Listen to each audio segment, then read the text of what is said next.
नमस्कार, जनतंत्र टीवी देख रहा मेरे साथ मैं हूं शंकर दत्त पंत। शुरुआत करते खबरों की एक बड़ी खबर आपको बता दें। फरीदाबाद के अस्पतालों में बेड की भारी किल्लत की खबर आ रही है। सिविल अस्पताल सहित सभी निजी अस्पतालों में बेड की कमी है। कई अस्पतालों में ऑक्सीजन की भी भारी कमी देखी जा रही है। इसके अलावा ऑक्सीजन की कमी के चलते कई अस्पतालों ने मरीजों को भर्ती करने से ही इनकार कर दिया है, मना कर दिया है। रोजाना कई कोरोना संक्रमित मरीजों की मौतें हो रही है।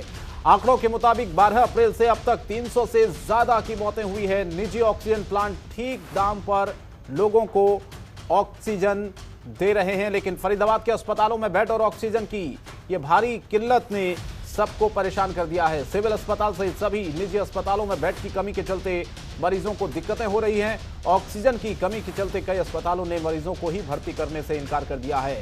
रोजाना कई कोरोना संक्रमित मरीजों की मौतें हो रही हैं, लेकिन स्वास्थ्य विभाग मौत के सही आंकड़े छिपा रहा है। नगर निगम कर्मचारियों के मुताबिक जितने दाह संस्कार उन्होंने अब तक किए हैं, उनसे बहुत ही कम आंकड़े स्वास्थ्य विभाग दिखा रहा है। आंकड़ों की बात करें तो 12 अप्रैल से अब तक 300 से ज्यादा की मौत हुई है, जिसमें लगभग 100 लोग फरीदाबाद से बाहर के हैं जिनकी मौत हुई है। अच्छी खबर यह है कि फरीदाबाद में एक निजी ऑक्सीजन प्लांट वाला लोगों के लिए मुनासिब दामों पर खाली ऑक्सीजन की भरपाई कर रहा है, लेकिन लोगों की लंबी लंबी लाइन वहां पर लगी हुई है। तो जिस तरह से ये अस्पतालों में मारामारी है, उससे अब कई सवाल खड़े हो रहे हैं कि मरीज जाए तो जाए कहां।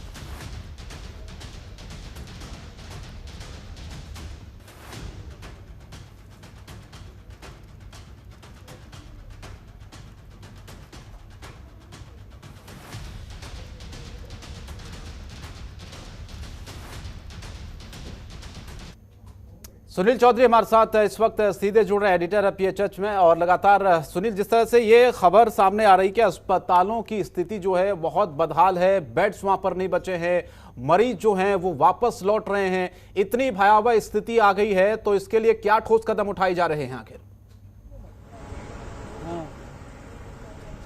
जी शंकर, देखिए मैं सबसे पहले बता दूं आपको कि फरीदाबाद में जो इस वक्त हम खड़े हैं सिविल हॉस्पिटल के अंदर खड़े हुए हैं। यहाँ पर ना तो मरीजों के लिए पूरी रूप से ऑक्सीजन है, ना ही बेड की कोई व्यवस्था है। मरीज यहाँ आते हैं कि किसी इलाज हो जाएगा यहाँ पे, लेकिन उनको यहाँ पर मायूसी हाथ लगती है।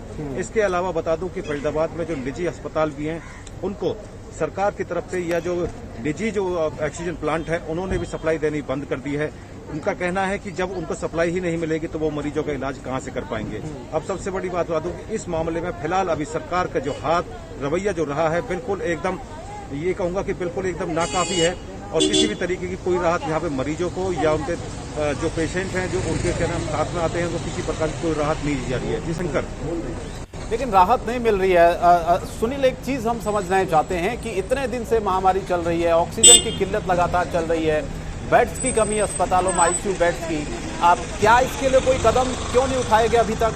और जब ऐसी महामारी इस वक्त चल रही है, जो संकट लगातार बढ़ता जा रहा है, संक्रमित मरीजों की संख्या बढ़ती जा रही है, ऐसे में लगता नहीं था कि कोई ठोस कदम उठाना चाहिए था स्वास्थ्य विभाग को, प्रशासन को, अस्पताल को, जो कि हमें नहीं दिख रहा है यहाँ पर अभी?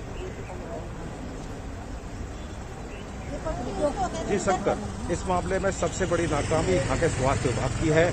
यहाँ की मैं कहूँगा कि हरियाणा सरकार भी अपने जो फर्ज है उसको निभाने में नाकाम रही है। इसमें सबसे बड़ी बात बता दूं, अभी तक लगभग 2019 के बाद से 2021 आ चुका है, 2 साल हो चुके हैं। 2020 में जब कोरोना महामारी की शुरुआत हुई थी, तभी सरकार ने बड़े बड़े दावे और वादे किए थे, लेकिन धरातल पर बात करूं, धरातल पर इस तरीके की कोई भी स्कीम या कुछ भी ऑक्सीजन प्लांट्स वगैरह नहीं है। हालांकि मुख्यमंत्री कल यहाँ पे दौरा करके गए हैं। जो यहाँ पे गोल्डफील्ड जो कॉलेज है, जिसको सरकार ने टेक ओवर किया, वहाँ पे 100 नए बेड जो है कोविड-19 के ऑब्जर्वेशन के लिए उसके लिए बनाए गए हैं, आईसीयू बेड बनाए गए हैं, तमाम वो किए गए हैं, लेकिन उसको बनने में भी 2 से 3 दिन लग जाएंगे।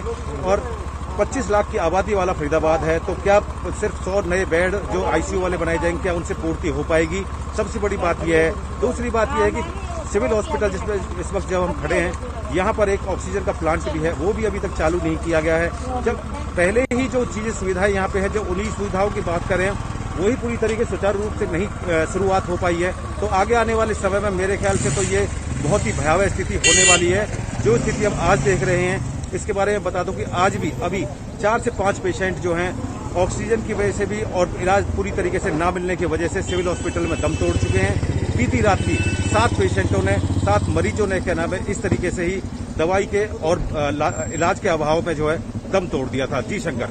बिल्कुल, और ये बड़ी बात है, मरीज दम तोड़ रहे हैं, अस्पतालों में बेड्स की कमी है और लगातार वापस मरीजों को लौटना पड़ रहा है क्योंकि ऑक्सीजन खत्म हो गई है। ऐसे में सवाल ये उठता है कि आखिर इसका विकल्प क्या है? क्या ये कोई बड़ी लापरवाही नहीं है जिसको लिए ठोस कदम उठाने चाहिए? लेकिन ऐसा होता फरीदाबाद में बिल्कुल भी हमें नजर नहीं आ रहा है। फिलहाल बहुत बहुत धन्यवाद सुनील आपका इस तमाम जानकारी के लिए, हमारे साथ जुड़ने के लिए। खबरों के निष्पक्ष विश्लेषण के लिए सब्सक्राइब करें जनतंत्र TV and press the bell icon. Never miss any update.